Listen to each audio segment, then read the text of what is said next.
नमस्कार मंडळी, authentic and trendy recipe with Teju ह्या आपल्या रेसिपीच्या जगात मी तेजस्वी तुमचं सर्वांचं मनापासून स्वागत करते। आजची रेसिपी तर तुम्ही पाहिलेलंच आहे, अळूच्या वड्या बनवणार आहोत। तुम्ही ह्या अळूच्या वड्या पाहू शकता किती कुरकुरीत झालेल्या आहेत, अजिबात तेलकट नाहीत। त्याचबरोबर ही अळूची वडी उकडण्याची पद्धत अगदी सोपी आहे।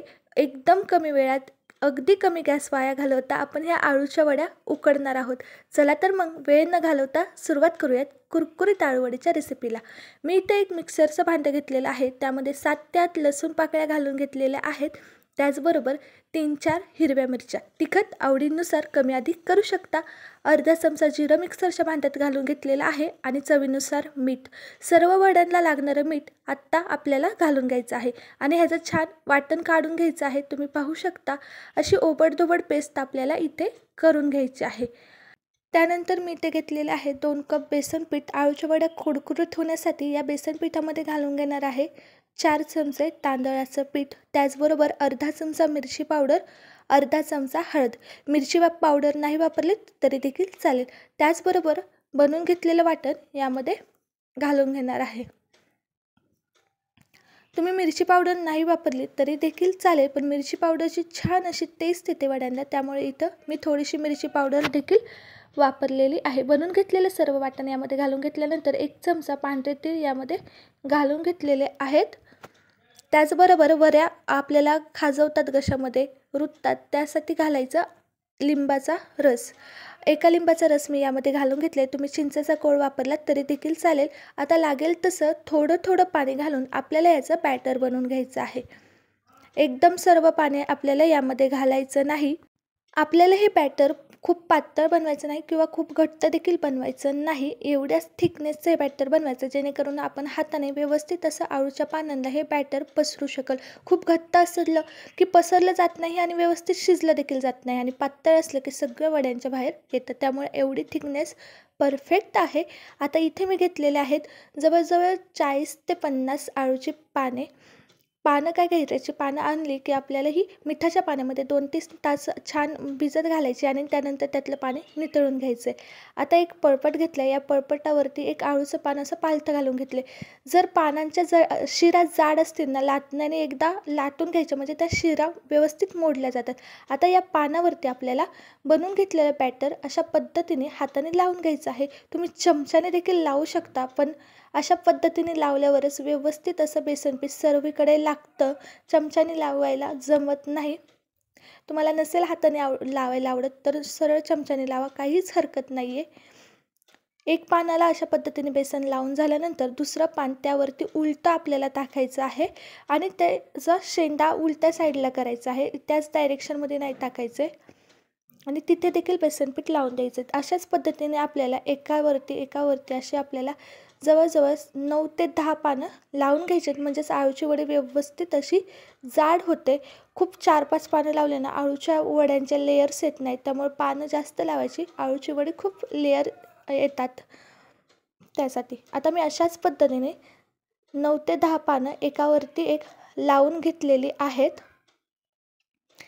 बेसन पीठ छान पसरून लावायचं, म्हणजे सर्वीकडे टेस्ट खूप छान येते। आता काय करायचं, एका बाजूला अशा पद्धतीने आपल्याला हे अळूच्या पानाचा रोल करत करत न्यायचं आहे। आता हा रोल करताना फक्त थोडंसं टाईट असं हे बांधत जायचं आहे, पातळ बांधलं की अळूची वडी सुटते।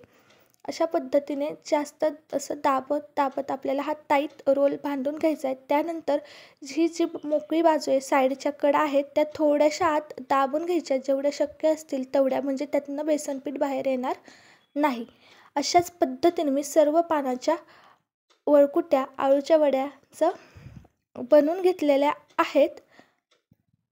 आता टेक्निक अळूची वडी शिजवण्याची खूप छान पद्धत आहे। माझी मम्मी, माझी आजी सर्व याच पद्धतीने अळूच्या वड्या उकडतात।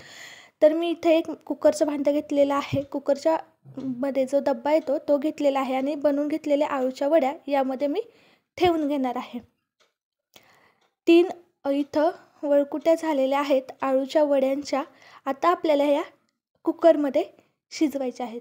त्यासाठी काय करायचं, मी इथं कुकर घेतलेला आहे, कुकरच्या तळ्याला 1.5 ग्लास पाणी घातले, त्यामध्ये एक स्टँड ठेवलं आणि त्यावरती जो आपण अळूच्या वड्यांचा डब्बा बनवून घेतला होता तो ठेवायचा, त्यावरती झाकण ठेवायचं. झाकण ठेवायला विसरू नका, जेणेकरून जी वाफ असेल ती आळूच्या वड्यांमध्ये जाणार नाही आणि आळूच्या वड्या चिकट होणार नाही. आता गॅस लावायचा आणि कुकरच्या 3 शिट्ट्या करून घ्यायच्या. कुकर एकदम शांत थंड झाला की त्यामधल्या आळूच्या वड्यांचा डब्बा काढायचा आणि चाकूने अशा पद्धतीने ही आळूची वडी बाहेर काढून घ्यायची. तुम्ही पाहू शकता कुकरमध्ये शिजवलं तर अजिबात चिकट वगैरे आळूची वड्या झालेल्या नाहीत. आता आपण या आळूच्या वड्या कट करून घेऊयात. त्यासाठी मी हा वरचा भाग त्याचा काढून घेतलेला आहे, म्हणजेच पुढच्या वड्या छान अशा गोलाकार होतील. तुम्हाला हव्या त्या साईजमध्ये जाड पातळ वड्या तुम्ही काढू शकता. मध्यम आकाराच्या वड्या कापल्या की छान अशा तळल्या देखील जातात. त्यामुळे मी एवढ्या साईजमध्ये ह्या आळूच्या वड्या कट करून घेत आहे. अशाच पद्धतीने मी सर्व आळूच्या वड्या कट करून घेतलेल्या आहेत. तुम्हाला जर सर्व आळूच्या वड्या एकदाच तळायच्या नसतील तर तुम्ही त्यातली 1 ते 2 वळकुट्या काढून फ्रीजमध्ये जरी ठेवल्यात ना तरी देखील चालेल. आता आळूच्या वड्या तळण्यासाठी मी इथं तेल गरम करून घेतलेलं आहे. तेल व्यवस्थित गरम झालं की गॅसची फ्लेम हाय टू मीडियम फ्लेमच्यामध्ये ठेवायची आणि त्यामध्ये आळूच्या वड्या सोडून घ्यायच्या आहेत. 2 मिनटं आपल्याला ह्या आळूच्या वड्या अजिबात हलवायच्या नाही. 1 ते 1.5 मिनटं झाला की मी त्या आळूच्या वड्या हलवल्यात. लगेच जर आपण ह्या हलवायला गेलो ना की त्या सगळ्या सुटतात. त्यामुळं 1 ते 2 मिनटानंतर आपल्याला ह्या वड्या थोड्याशा मिक्स करून घ्यायच्या आहेत, पलटी करून घ्यायच्या आहेत. 3 ते 4 मिनटानंतर मी इथं वड्या पलटी करून घेतलेल्या आहेत आणि दुसऱ्या बाजूने देखील छान तळून घ्यायच्या आहेत. मीडियम टू हाय फ्लेममध्ये गॅस ठेवल्यामुळे ना वड्या छान अशा तळल्या जातात. 5 ते 6 मिनटामध्ये तुम्ही पाहू शकता किती छान अशा आळूच्या वड्या तयार झालेल्या आहेत. लेयर्स तुम्ही पाहू शकता, रंग किती सुरेख आलाय पाहू शकता. मी अशाच पद्धतीने सर्व आळूच्या वड्या बनवून घेतलेल्या आहेत आणि किती छान अशा आळूच्या वड्या झाल्यात. तुम्हीच पाहू शकता किती लेयर आलेले आहेत, अजिबात तेलकट झालेल्या नाहीत. त्याचबरोबर एकदम कुरकुरीत आणि कमी वेळात बनून तयार झालेल्या आहेत. तुम्हाला जर या आळूच्या वडीची रेसिपी आवडली असेल तर नक्की आपल्या व्हिडिओला लाईक करा, आपल्या फ्रेंड्ससोबत शेअर करा. त्याचबरोबर authentic and trendy recipe with Teju ह्या आपल्या चॅनेलला नक्की सबस्क्राईब करा. व्हिडिओ पाहिल्याबद्दल धन्यवाद.